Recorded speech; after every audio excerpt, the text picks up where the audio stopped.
Pedal ತುಳಿಯುತ್ತಾ ಸೈಕಲ್ನಲ್ಲಿ ಸಾಗುವ ಮಂದಿಗೆ ಶುಭ ಸುದ್ದಿ ಬಂದಿದೆ. ಉಡುಪಿಗೆ ಬ್ಯಾಟರಿ ಚಾಲಿತ ಸೈಕಲ್ ಕಾಲಿಟ್ಟಿದೆ. ವಿವಿಧ ಶ್ರೇಣಿಯ ಬ್ಯಾಟರಿ ಸೈಕಲ್ಗಳು ಕಡಿಮೆ ಬೆಲೆಯಲ್ಲಿ ಲಭ್ಯವಾಗಲಿದೆ. ರಾಜ್ಯದಲ್ಲೇ ಮೊದಲ ಬಾರಿಗೆ ಇಂತಹ ಶೋರೂಮ್ ಒಂದು ಉಡುಪಿಯಲ್ಲಿ ತೆರೆಯಲಾಗಿದೆ. ಅದು ಎಲ್ಲಿ ಅಂತೀರಾ? ಇಲ್ಲಿದೆ ಅದರ ಬಗ್ಗೆ ಒಂದು ಡೀಟೇಲ್ ಸ್ಟೋರಿ. ಕರಾವಳಿ ಬೈಪಾಸ್ ಬಳಿಯ ರೀಗಲ್ ನೆಕ್ಸ್ಟ್ ವಾಣಿಜ್ಯ ಸಂಕೀರ್ಣದಲ್ಲಿ ಸೈಕಲ್ ಮಳಿಗೆಯೊಂದು ಆರಂಭವಾಗಿದೆ. ಇದು ಅಂತಿಂತ ಸೈಕಲ್ ಅಲ್ಲ, ಬ್ಯಾಟರಿ ಚಾಲಿತ ಸೈಕಲ್. ಹೌದು, ಪೆಡಲ್ ತುಳಿಯುತ್ತಾ ಸೈಕಲ್ನಲ್ಲಿ ಸಾಕುವ ಮಂದಿಗೆ ಇನ್ನು ಆ ಸಮಸ್ಯೆ ಇಲ್ಲ. ಪರಿಸರಕ್ಕೆ ಪೂರಕವಾಗಿ ನಿರ್ಮಾಣಗೊಂಡಿರುವ ಜಾವಾ ಕಂಪನಿಯ ಈ ಬೈಕ್ಗಳು ಉಡುಪಿಗೆ ಕಾಲಿಟ್ಟಿದೆ. ಉಡುಪಿಯ Jaguar solution India private limited ಮೂಲಕ ಜನರಿಗೆ ಸೈಕಲ್ಗಳು ಕಡಿಮೆ ಬೆಲೆಯಲ್ಲಿ ಲಭ್ಯವಾಗಲಿದೆ. 12,000ದಿಂದ ಹಿಡಿದು ಸುಮಾರು 50,000ದೊಳಗಿನ ವಿವಿಧ ಶ್ರೇಣಿಯ ಬ್ಯಾಟರಿ ಸೈಕಲ್ಗಳು ಲಭ್ಯವಿದ್ದು 18ರಿಂದ 40 ಕಿಲೋಮೀಟರ್ನಷ್ಟು ಸಾಗಬಹುದಾಗಿದೆ. ರಾಜ್ಯದಲ್ಲಿ ಮೊದಲ ಶೋರೂಮ್ ಉಡುಪಿಯಲ್ಲಿ ಆರಂಭವಾಗಲಿದ್ದು, ರಾಜ್ಯದ ನಾನಾ ಕಡೆಗಳಿಗೆ ಇಲ್ಲಿಂದಲೇ ಬ್ಯಾಟರಿ ಸೈಕಲ್ಗಳು ಜನರಿಗೆ ಪೂರೈಕೆಯಾಗಲಿದೆ.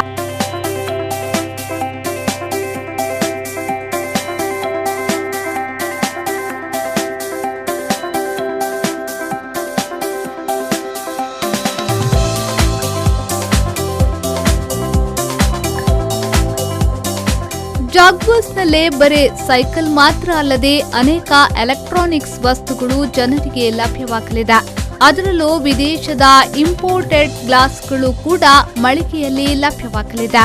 Bluetooth system, headphone, air purifier, water purifier ಹೀಗೆ ಅನೇಕ ವಸ್ತುಗಳು ಲಭ್ಯವಿದ್ದು ಉಡುಪಿ ಜನತೆಗೆ ಖರೀದಿಯ ಸುವರ್ಣಾವಕಾಶಗಳಿವೆ. ಉದ್ಘಾಟನೆಯ ಅಂಗವಾಗಿ ವಸ್ತುಗಳಿಗೆ 20% ರಿಯಾಯಿತಿ ಪ್ರಕಟಿಸಲಾಗಿದೆ. ಈ ಬಗ್ಗೆ ಜಾಗ್ವಾರ್ ಸಂಸ್ಥೆಯ ಆಡಳಿತ ನಿರ್ದೇಶಕ ಜಗನ್ನಾಥ್ ಕೋಟೆ ಮಾಹಿತಿ ನೀಡಿದ್ದಾರೆ. ಮೊದಲ ಡಿಸ್ಟ್ರಿಬ್ಯೂಟರ್ ಆಗಿ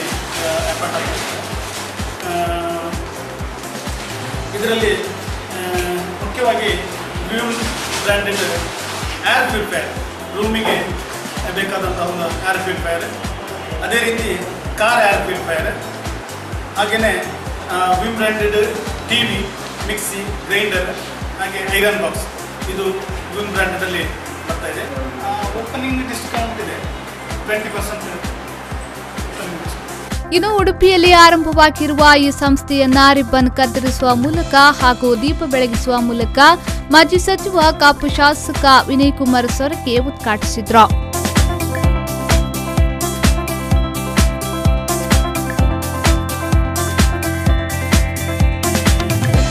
ದೇಶ ಆಧುನಿಕತೆಯತ್ತ ಮುಖ ಮಾಡುತ್ತಿರುವ ಹೊತ್ತಿನಲ್ಲಿ ಹೊಸ ಆವಿಷ್ಕಾರದ ಪರಿಸರ ಪೂರಕವಾದ ಜನಸ್ನೇಹಿ ಇಂತಹ ವಸ್ತುಗಳು ಅಗತ್ಯವಾಗಿದೆ ಎಂದು ಅಭಿಪ್ರಾಯಪಟ್ಟರು. ಜಗತ್ತು ಕೂಡ ನಮ್ಮ ಬೆರಳಿನ ನೆಚ್ಚಿನಲ್ಲಿ ಇರುವಂತಹ ಸಂದರ್ಭದಲ್ಲಿ, ತಂತ್ರಜ್ಞಾನದ ಮುಖಾಂತರ ಬೆರಳಿನ ನೆಚ್ಚಿನಲ್ಲಿರುವಂತಹ ಸಂದರ್ಭದಲ್ಲಿ ಆಧುನಿಕ ಇದಕ್ಕೆ ಹೊಂದಿಕೊಳ್ಳಬೇಕಾದಂತಹ ಅನಿವಾರ್ಯತೆಗಳು ಕೂಡ ಮುಂದೆ ಇದೆ. ಹೊಸ ಹೊಸ ಆವಿಷ್ಕಾರಗಳು ಬರುವಂತಹ ಸಂದರ್ಭದಲ್ಲಿ ಇವತ್ತು ಆರ್ಥಿಕ ಜಾಗತಿಕ ನೀತಿ ಬಂದ ನಂತರ ಸಾಕಷ್ಟು ರೀತಿಯ ಪರಿವರ್ತನೆಗಳನ್ನು ನಾವು ಕಾಣ್ತಾ ಇದ್ದೇವೆ. ಶಾಸಕ ಕೋಟಾ ಶ್ರೀನಿವಾಸ್ ಪೂಜಾರಿ ಶುಭ ಹಾರೈಸಿದ್ರು. ಸಮಾರಂಭದಲ್ಲಿ ರೋಟರಿ ಗವರ್ನರ್ ಸೂರ್ಯಪ್ರಕಾಶ್ ಭಟ್, ವಸಂತಿ ಕೋಟೆ, ಜಗನ್ನಾಥ್ ಕೋಟೆ, ಶ್ರೀಕರಾಂಚನ್ ಉಪಸ್ಥಿತರಿದ್ದರು. Pallavi Santosh, V4 News 24/7 Udupi.